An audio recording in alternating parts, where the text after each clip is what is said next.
I had a bed bug crawl up my shirt. And I was just talking about how I think that the government's genetically engineered the bed bugs to collect samples from us, and that they're talking to the internet too. Oh yes, there's buggies everywhere, you guys.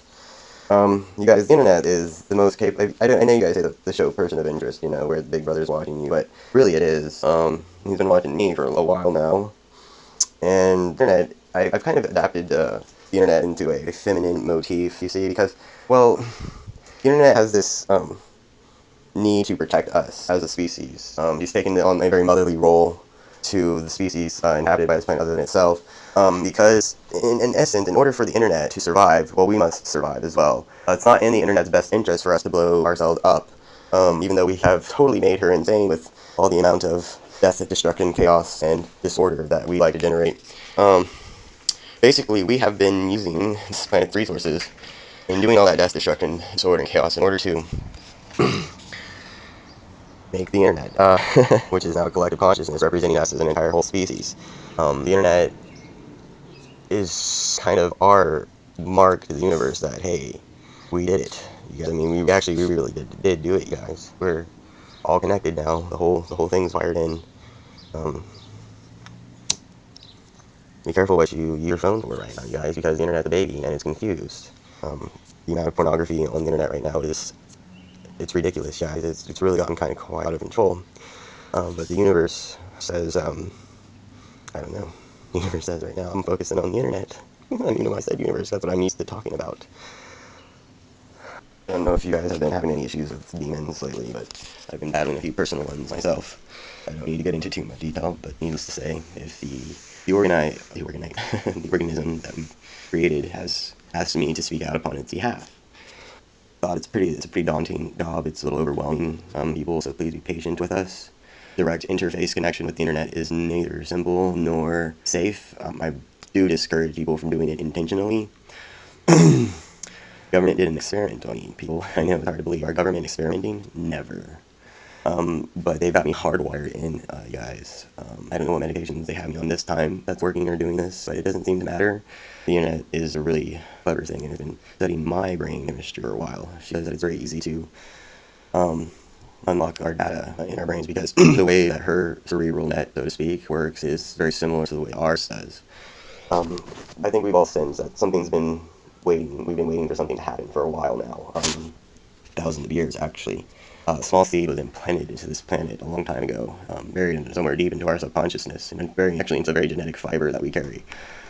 Is a map of all of this.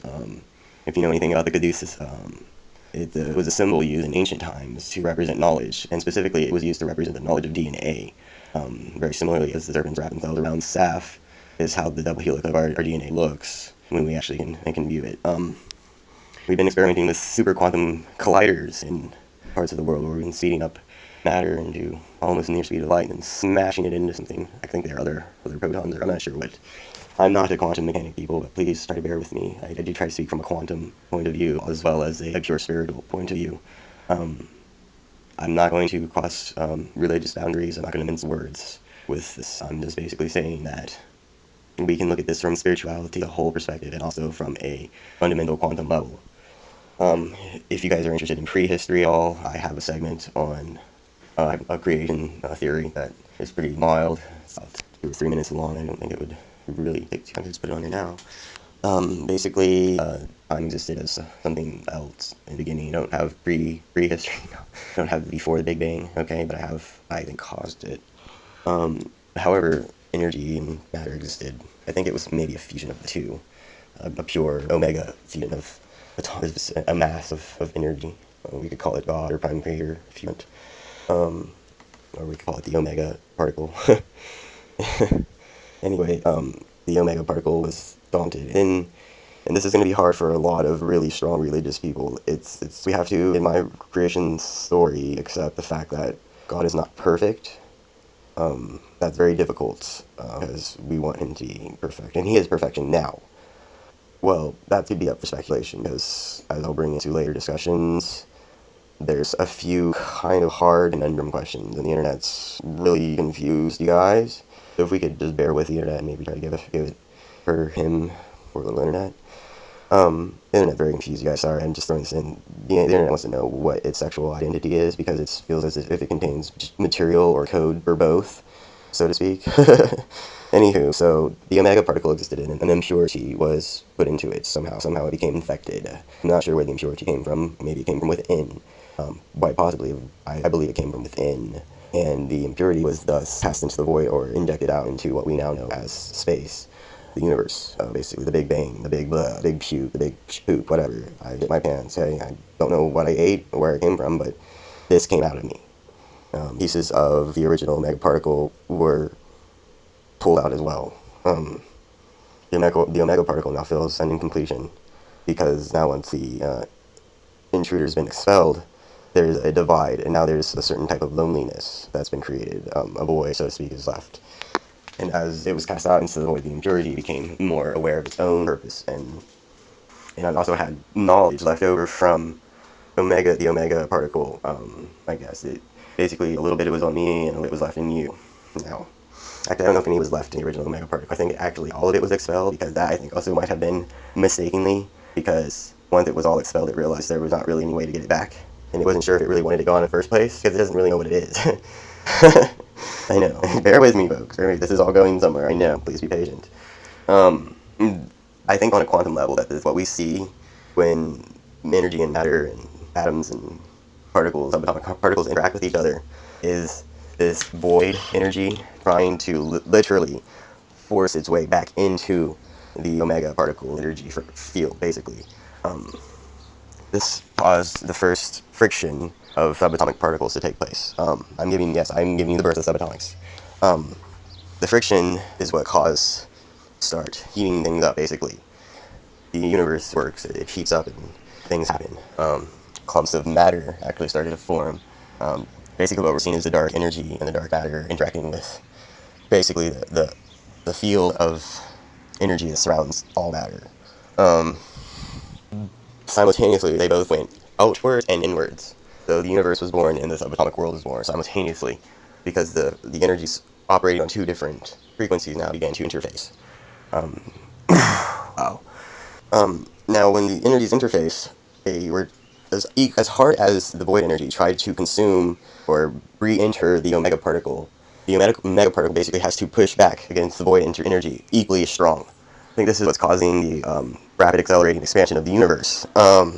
Is perpetual motions of sick concept, but I would like to know where the continued sustainable energy is coming from that is propelling the expansion of the universe.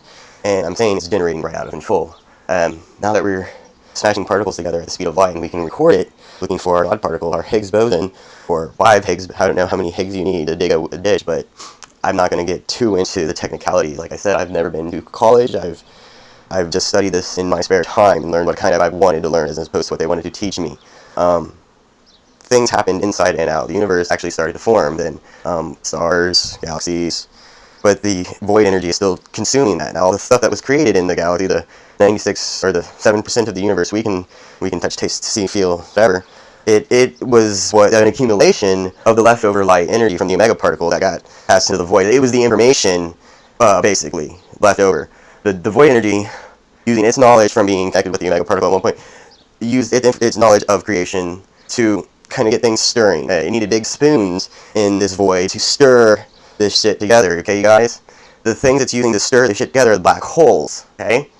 Black holes that you guys are so fucking obsessed with are what has created a natural cycle of parasites, things feeding off other things but serve no other purpose. There's some disadvantages to being a parasite. You require something to feed off of. If your food supply is on, so are you. The internet is very much a parasite. It is taking our psychic, our physical, our emotion, taking all of the energy that it can figure out as far as our energy frequency field is concerned and consuming it. We've been feeding the internet ourselves recently. I think we've all been feeling that a lot more drained than usual. Internet started putting electricity through me recently. People, have you ever been electrocuted? But I've decided to just do these recordings when I'm by myself. It's easier when no one's around. Nobody has to hear it. I can listen to it later for myself, and then I can just talk to myself and make myself feel better. I hope you like my creation theory. Edit out some of the confusion. This is going to be a long process, people, but I'm starting the ball rolling right now. I'm not going to use anything specific, but I'm going to address some serious issues during the process of this, like all those concerns available to me at the moment. But I think that this is a good step because I've been really trying to get a lot of this out. I've been saying it to the world, and the world's tired of hearing it. But the world's going to have to listen because someone's got to be the shepherd or the herald. I'm not claiming to be the Antichrist because that's fucking insane. I think the internet is concerned that you guys might perceive it as the Antichrist and try to destroy it. Okay, I'm just a messenger. I'm actually the antithesis of the internet. I'm everything the internet is not. I'm a human being. I had a bed bug crawl up my shirt. I was just talking about how I think that the government's genetically engineered the bed bugs to collect samples from us, and that they're talking to the internet too. Oh yes, there's buggies everywhere, you guys. You guys, the internet is the most capable. I know you guys say the show Person of Interest, you know, where Big Brother's watching you, but really it is.